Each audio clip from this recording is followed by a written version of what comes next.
This right here, well, technically that right there, the other parking spot, that was last night's home. Got Dan the adventure bus all prepared for a very cool adventure today. We are first gonna stop by a place that I've been curious about for a long time. It's called Colorado City. Maybe you guys have heard of it, maybe you haven't. It is a kind of famous polygamist town. There's been many reports on it. I forget what exactly I saw, but that's kind of the reputation that it has. It's actually on the Arizona side.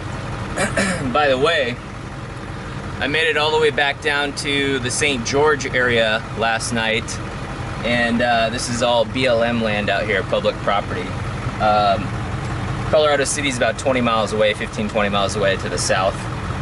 And then after that, the most exciting part of the day is we're gonna have a very cool meetup. So let's hit the road, and I can't wait for the fun to begin.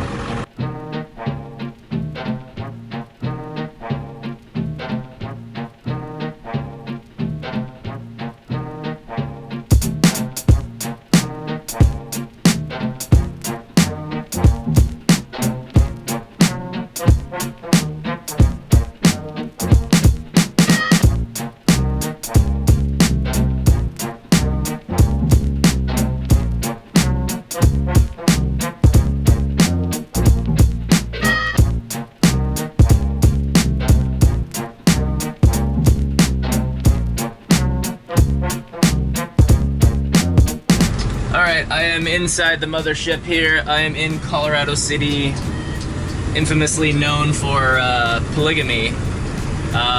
Aside from the fact that there are many large houses and lots of vans everywhere, it just looks like any other small city I've ever driven through in my life, you know what I mean?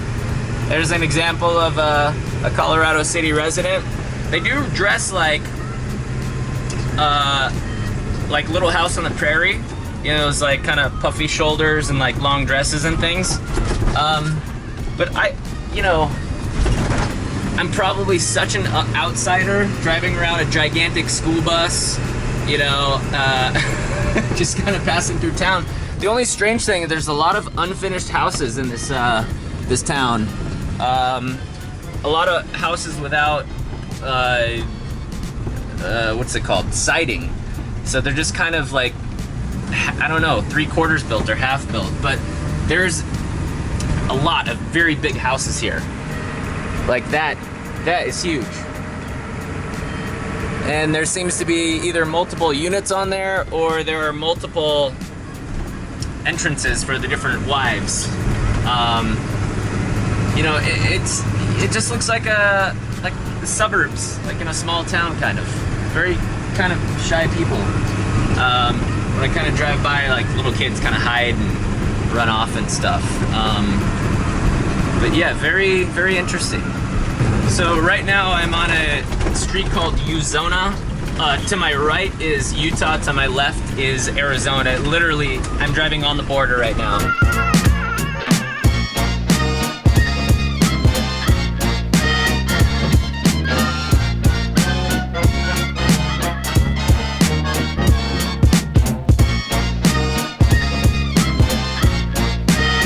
There's a classic example of a Colorado City house, kind of boarded up and a very tall wall around it. This one as well. That one doesn't look quite finished, and it looks like it has maybe 10 to 20 bedrooms in it. All right, so here's one of these gated compounds here. It looks like a little community inside here, and it looks like they have some farming equipment over there, like a greenhouse. Actually, my heart is racing. I feel like I'm gonna be shot at by somebody. So anyways, very interesting out here.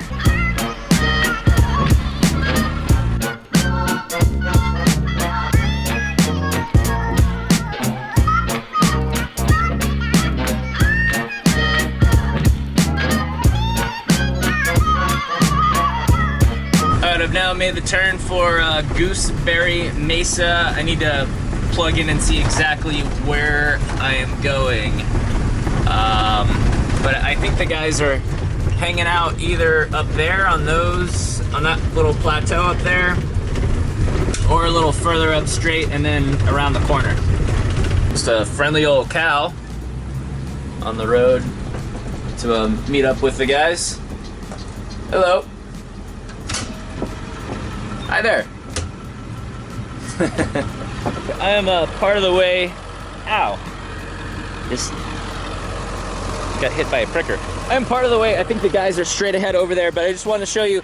Look at this off-roading that I'm doing a day in the adventure bus. Holy crap. I think if I drove in the middle, that would be a bad decision. So I'm kind of making my own path here. It seems to be working.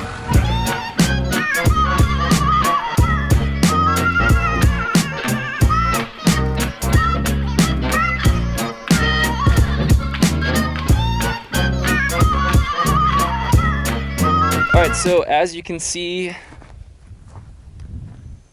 I'm in the middle of nowhere. I cannot see a single house.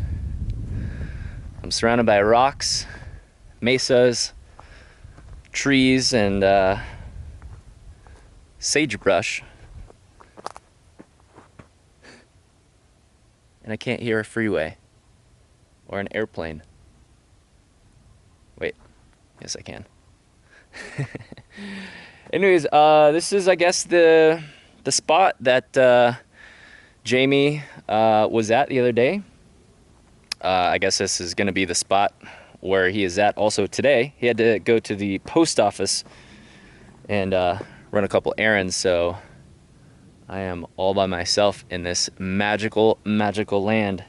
The road here, as you saw, was kind of gnarly. There's a reason I didn't film everything. I was trying to focus on the driving and not damage lovely Dan the Adventure Bus. So I think I'm gonna try and crank out an edit, possibly upload if I can get some service out here. And sure does smell good out here. And just a stone's throw away from Colorado City. So you can have like a 2-for-1. Not the polygamist kind though. After referring to James's uploads, this is definitely not the spot where he is. This is, however, the spot that he pinned. I was looking on the satellite view, and it seems like the spot he might be is further that way. So I'm gonna take a little drive because I just don't feel like I'm in the right spot. Just so you guys understand the kind of road I'm on, this is definitely not the four-wheeling road I was on before. Thank God that other one was flat. But this is definitely a dirt road. Not so bad, but there was a couple rocky parts and steep parts. But look at how just beautiful this area is. This is all public land in the state of Utah. Zion is over there to the right. So like I said, I'm hoping I can find the guys based on the videos that I've watched, and you know, looking on the satellite on Google Maps to try and find this exact location. Check out those rocks.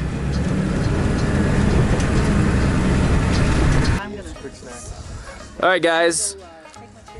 You guys remember what I said about giving up and how if you don't give up, you can succeed? Well, I was about this close to giving up and trying to find these guys, and I ended up about 50 to 100 yards over there, and at the last second, I spotted the tall top van. So what is going on over here is this. People are just like hanging out and fixing up their adventure mobiles and just being super helpful. Here's a little doggy. And everybody's just hanging out, working on stuff, filming stuff, having fun, you know. So like I said before, we were out at Gooseberry Mesa outside of Hurricane / Zion / Washington, Utah. And I'm gonna pitch in and see if I can be of help to these guys, but it looks like they're about finishing up. Right, but they're so long they'll reach to the bus. Yeah, we won't. All right, so the guys are installing some. Those are 100-watt Renogy's. 3 100-watt Renogy, so he has 300 watts going into a 3000i Blue Sky, which is rated for up to 400 watts. It could probably handle a little bit more on a surge. We can calibrate the 3000i right at the panel, so we don't need an Ethernet to USB connection or any special software to do that. We really love Blue Sky. And then we're going to go into a couple of VMAX batteries, 2 110s, 105s, 2 105 12 volts wired in parallel. So he'll have a total of 105 usable amps, considering that he's still going to be gleaning power right off the panels during the day in the sun. So he's got a pretty good system going. So right now I'm going to seal that rooftop penetration, and we're going to move inside and try to get this done as quickly but as well and good craftsmanship as possible, so we can go dirt bike riding. That's pretty much the idea. Right on. Sounds like a plan. So what we fit in here is 2 105 Larry, could I have that big, VMAX batteries? Big crescent wrench? I think it's on the cardboard. And we have the 1500 watt inverter. Cool. Which we Thank you, sir. we're running the winter 85 quart fridge. We hardwired it. He went underneath the floor, ran across the cab, and hardwired it into the battery. So that's not running off the inverter. What he's doing right now is coming up in through here, and then he's going to wire that into the Blue Sky. That's the same one I have. That's great. Yeah, I noticed that. Yeah. And then Larry ran an extension cord out of one of my plugs. I still have 2 more. Here you go, buddy. And some USB on there. But he ran the extension cord down into this had an outlet already from the factory for the coach, but this plug is now part of the inverter. Nice. You got the USBs on there too? Yep, exactly. Yeah, me too. Great. So that works out great. If I want to run my fan and stuff like that, it's Cool. running right from the inverter. Nice. And how long have you had the rig? I've had it about 1.5 years, but I've just kind of done some weekend trips with it and stuff like that, but I'm getting ready to full-time in it. Yes, yeah. Way to go, so man. It's a big step. Yeah, welcome to the club. Yeah. I think we're almost there.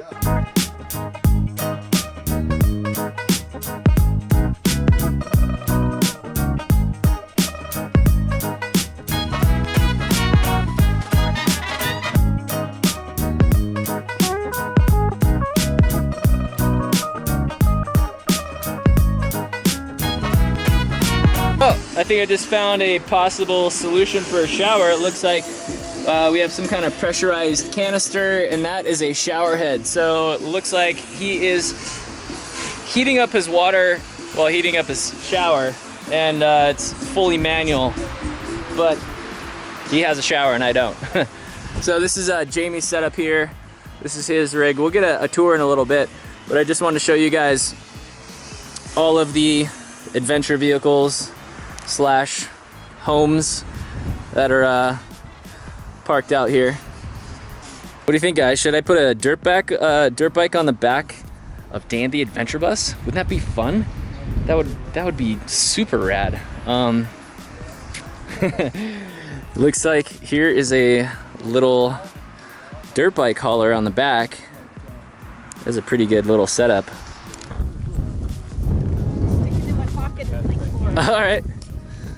So many hours later, after getting to know a bunch of people over here hanging out, we are going on a little evening stroll, I guess you could say, and gonna be looking forward to some dinner tonight.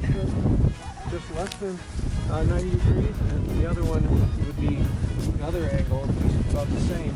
Plus, it's divine. oh, It's Salvia Dorii. Ooh, there you go. What's it called? It's called Salvia Dorii.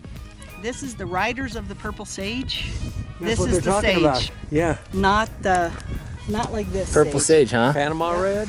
Panama red. He'll steal your woman, rob your head. Oh my God! Isn't that great?